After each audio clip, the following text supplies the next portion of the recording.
시청자 여러분 안녕하십니까. 지금부터 저녁편의 안보정론을 시작하겠습니다.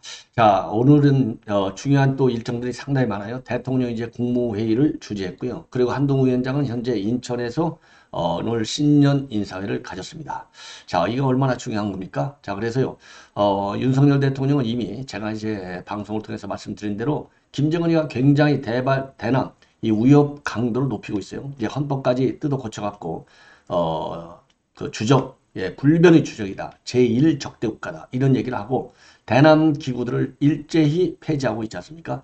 여기에 대해서 맞받아치는 강력하게 말하자면 응징보복 전략, 그 가짜 평화는 안 통한다. 압도적인 군사력으로 대응하겠다. 이런 입장을 내놔서 지금 김정은과 윤 대통령이 강대강으로 서로 마주보고 달리는 열차가 아니냐. 이런 이제 우려가 나오지 않을 수 없어요. 자, 그래서 요 내용을 1차적으로 말씀을 드리고, 그 다음에 두 번째 뉴스로서는 이제 한동훈 위원장의 인천 신년 인사회. 지금요, 이 행사장이 좀 그렇게 크지가 않아요. 호텔에 한 400명 정도. 자, 그런데 이제 여기에 말이죠. 이 좌파 유튜버들, 그리고 이제 개딸들이 들어와가지고, 안에까지 난입에 들어가고 경찰이 통제하고 난리가 났다고 합니다. 그럴 수밖에 없겠죠. 더군다나 이 호텔의 위치가 인천 계양을 이재명이가 나오려고 하는 그 거리하고는 거리가 불과 한 직선 거리 기준 2km밖에 안 된다는 거 아니겠습니까? 그러다 보니까요, 개딸들이 지금 전부 동원이 된 것 같아요. 그래서 이 관련 내용을 말씀을 드리겠고, 당연히 이제 한동훈 위원장 오늘은요 250명만 국회의원 뽑자, 50명 줄이자 이런 제안을 했는데요.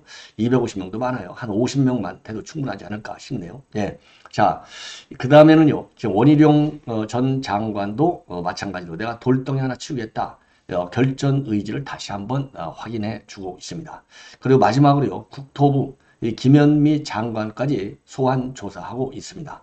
자, 그래서 통계 조작의 정점은 결국 문재인인데 이거 문재인이 빨리 불러다가 소환 조사해야 될 것이 아닌가? 그리고 구속을 쳐야 될 것이 아니냐? 이런 여론이 지금 비등하고 있어요. 자, 그래서 이러한 내용을 가지고 여러분께 쭉 설명을 드리도록 하겠고요. 우리 시청자 여러분들께서 제 방송 주변 분들과 많이 공유, 그리고 또 추천을 또 해주시고요. 보실 때 딱 이 구독, 좋아요 잊지 마시고 눌러주시면은 저에게 상당히 큰 힘이 되도록 하겠습니다. 자, 그러면 먼저요.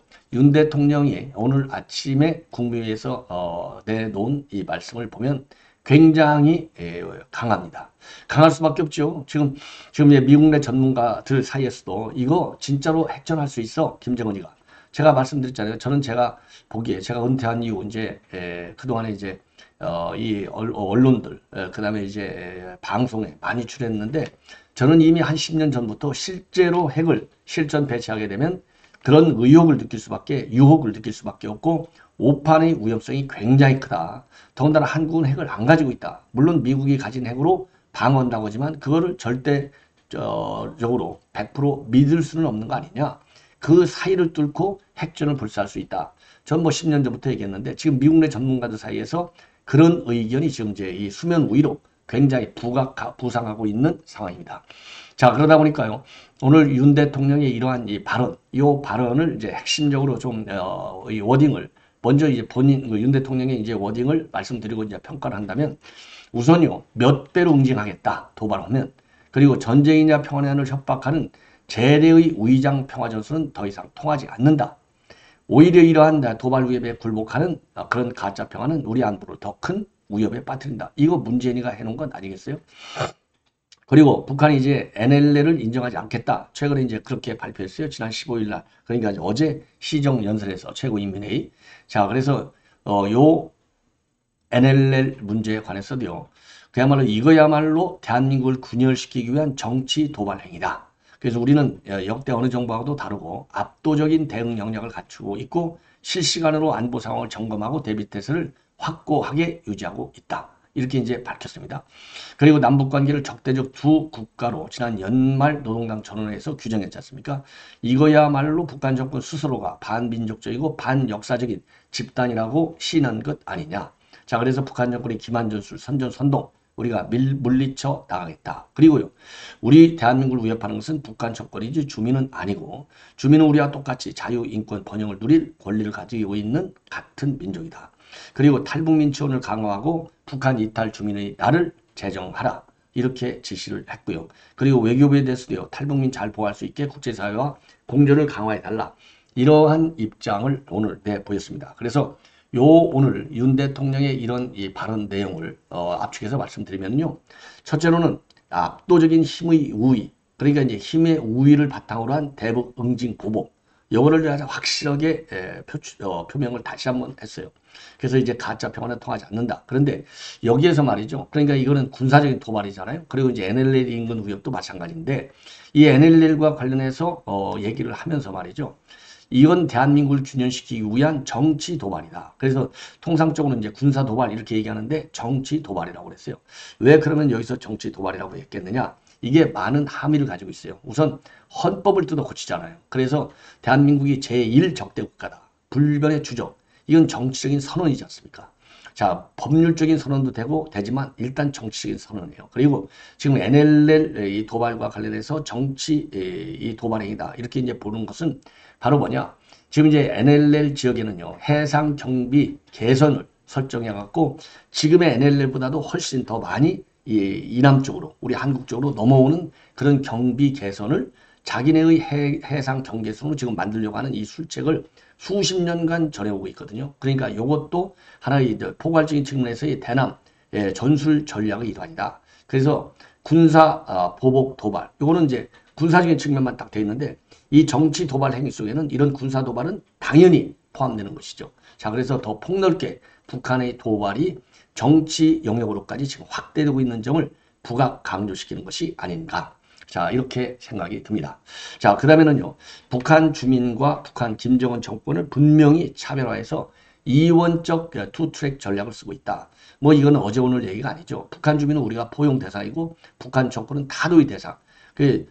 지금까지 공식적인 하나의 이 원칙, 요거를 다시 한번 확인해서 김정은이가 지금 탈북자를 막으려고 난리를 치고 있잖아요. 그런데 그게 잘못된 거야.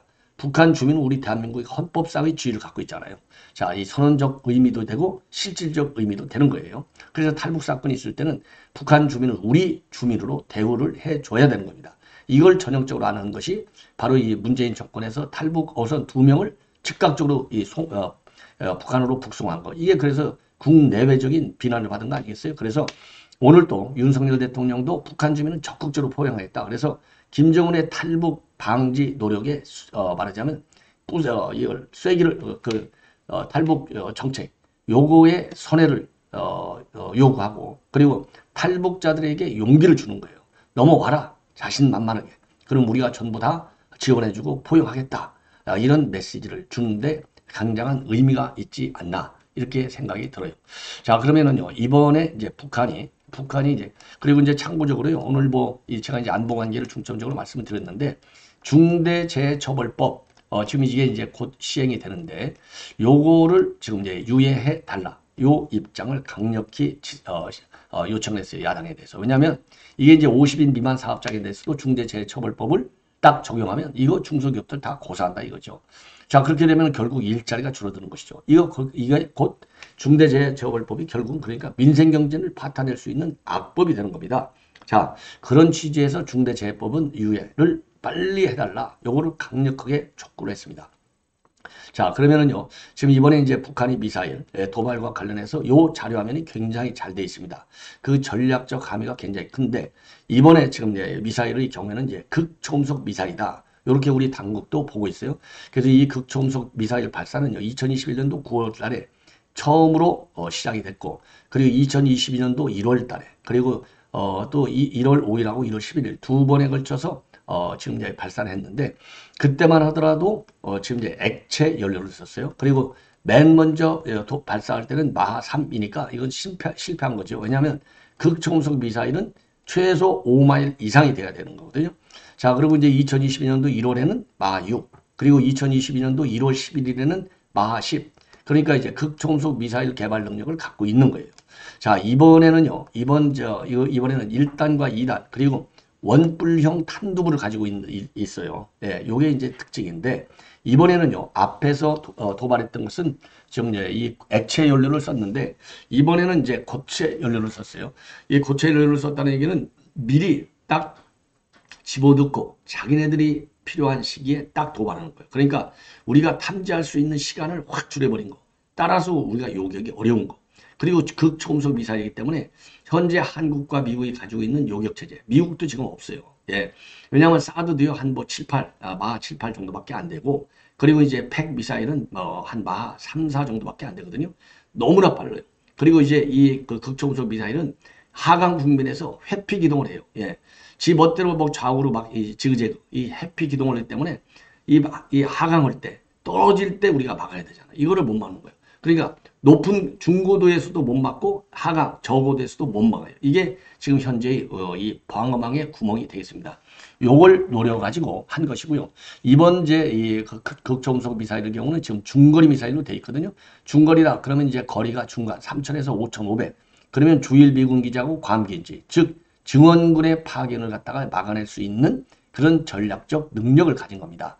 자, 그러다 보니까 이 핵전 가능성에 대비해야 된다. 이런 지금 미 전문가들의 의견이 계속 나오고 있고, 이 의견은 이제 갈루치가 이번에는요, 갈루치 이제 북핵 이 대사를 했었죠. 자, 이분도 아주 북핵 전문가인데, 이런 이제 미국 내 이 경고의 메시지들이 계속 나오고 있는 점 매우 우려된다. 이렇게 보여집니다. 그래서 갈루치의 이 발언과 관련해서는 제가 별도로 말씀을 드리도록 하겠습니다. 자, 그래서 지금 말이죠.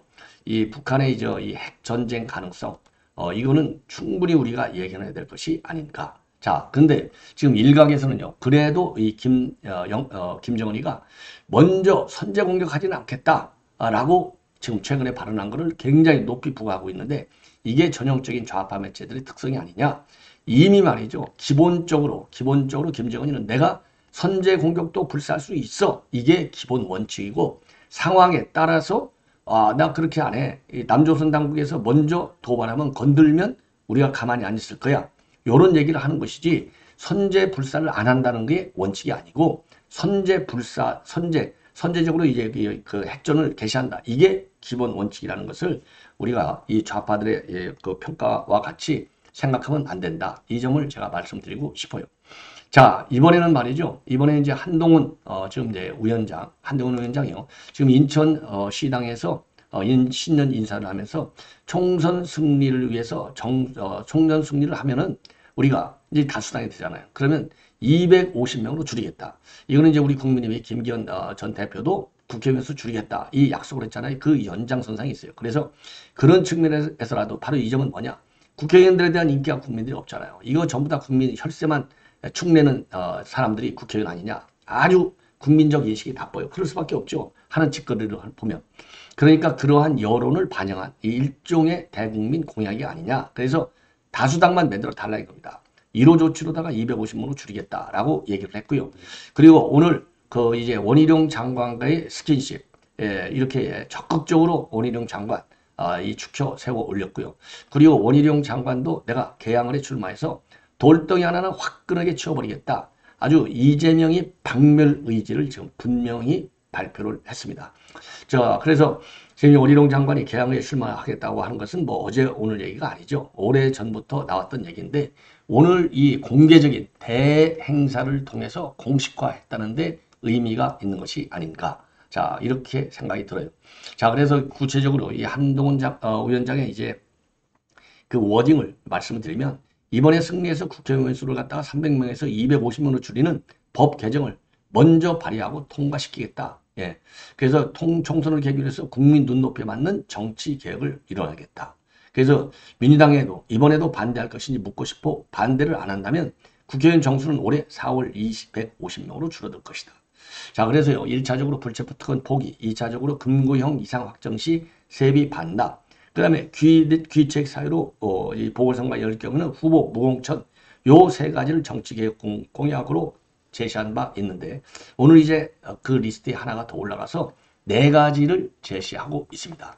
그리고요, 이 원희룡 전 장관의 경우에는요, 오늘 이제 워딩에서 공식화 시켰어요. 자, 그래서 돌덩이, 이거 이재명이가 돌덩이보다 더 나쁜 말을 썼어야 되는데, 예. 자, 그래서 요 돌덩이 문제를 이제 여러분들께서 아셔가지고, 정말 이게 이 원희룡 장관 혼자 안 되잖아요. 그래서, 지금 우리 전국에 계신, 우리, 민주주의를 좋아하시는 우리 동료 시민들, 저도 말을 쓰겠습니다. 여러분들께서는요, 대양을에 계신 분들, 알고 계신 분들은 전부 다 한번 1대1로 또는 1대100으로 연결을 해서 꼭 이번에 이재명을 이 방탄 리스크, 이재명 사당 요거 무너뜨려야 됩니다. 그렇지 않고서는 자유 대한민국이 자유민주주의는 그만두고 그 다음에는 이 뭐죠? 시장 경제도 제대로 끌고 나갈 수 없는 위기에 봉착하게 돼요. 왜냐하면 이 인간이 말이죠. 이번에 만약 되면 8월에 제가 보기에 대표 한 번 더 합니다. 그래야 방탄 리스크가 깨지지 않잖아요. 이 꼼수를 부릴 게 분명해요. 그래갖고 대표를 한 번 더 해야 언론의 초점을 받잖아요. 이게 이제 2년만 더 하면 2026년 1년 후에 대선 딱 요걸로 끌고 가는 거예요. 왜? 지금 대선 주자 1등을 어떻게든지 갖고 있잖아요. 1등 자리를.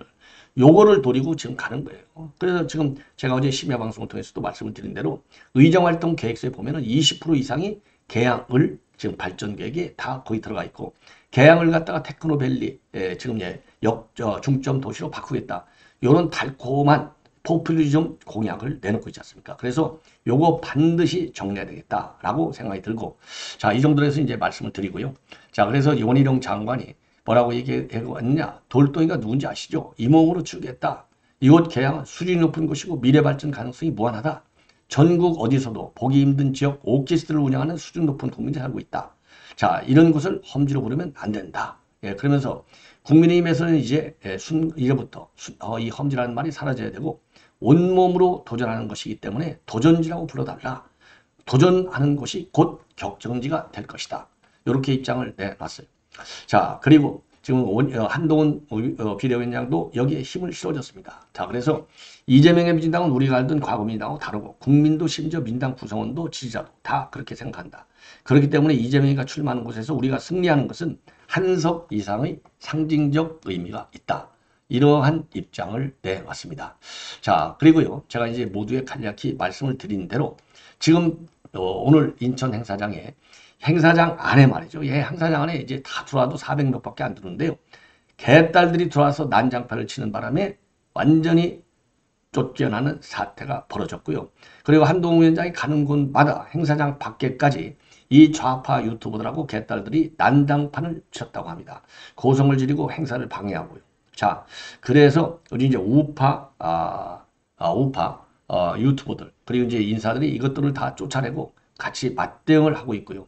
여기 이제 경찰이 개입해서 아주 일촉즉발의 위기 상황까지 갔고요. 그리고 상진아재 TV 이런 유튜버들이 아주 적극적으로 지금 활동을 하고 있다. 이런 보도가 나오고 있어요. 자, 그래서 한동훈 위원장 역시 다른 데서는 이 개딸들이 아주 근처에 오지도 못했잖아요. 기세가 죽어가지고. 그런데 역시 개양을이 옆에 붙어 있고 그야말로 민주당의 아성지역 중에 아성지역이 아니겠습니까? 자, 이러다 보니까 이제 개딸들이 말이죠. 난동 피고 고성을 지르고 행사장까지 와서 난입을 해갖고 이 행사를 방해하고 자, 요런 것들하고 말이죠. 우리가 자유민주주의를 논한다? 자격이 없는 것이죠. 그래서 우리 국민 여러분들께서도 이러한 민주당 단 한 명도 사실 보내지 않아야 되는데 이 뭐 호남 있는 한 단 한 명은 아니고 이제는 절대 다수의 과반 의석을 우리 국민의힘에 줘가지고 한동훈 위원장이 지금 내놓고 있는 일종의 이제 공약사항들 요것을 정책화시키고 입법화시키는데 장애가 제거되도록 이번 총선에서 힘을 좀 보태주셔야 될 것이 아닌가 이렇게 생각이 드네요. 자, 마지막으로요. 지금 통계 조작 검찰의 수사가 본격화되고 있는데요. 최근에도 윤석원 전 국토부 차관 그 다음에 이문기 행정중심복합도시 건설청장 이런 사람들을 소환 조사했고 구속영장을 청구했는데 유감스럽게도 영장이 기각이 됐어요. 그런데 지금 현재 상황에서는 이제 국토부 김현미 최정점이죠. 실무선의 최정점 김현미를 불러서 지금 조사하고 있다고 합니다. 자, 이 실태 부동산원을 압박하는 이 국토부 이게 이제 국토부가 청와대 비서실하고 짝짝꿍이 돼가지고 이 부동산 그 다음에 여러분들 잘 아시다시피 그런 게 부동산 값 조작한 게 제일 크잖아요. 그 다음에 소득 조작한 거, 그 다음에 고용 통계 조작한 거, 요 세 가지를 조작해갖고 문재인 정부가 이 부동산 민생 문제에 있어서 실패하고 있는데 절대 실패하지 않은 것처럼 거짓말을 한 거. 이것이 이제 문제가 되는 거거든요. 야, 그런데 어떻게 해서 이게 법원에서 계속 족족 이거 조희대 대법원장으로 바뀌었다는 것을 판사들이 잘 모르는 것 같기도 하고요. 여전히 이념 재판하는 것이 아니냐라는 의혹을 떨쳐버릴 수 없는 것 같아요. 자, 그래서 이 김현미 오늘 이제 조사를 했으니까 조사 결과가 또 나오겠죠. 그래서 조사 결과를 중심으로 해서 별도로 말씀을 또 드리도록 하겠습니다. 시청자 여러분, 이것으로 본 방송 마치겠고요. 즐거운 오찬 시간 되시기 바랍니다. 대단히 고맙습니다.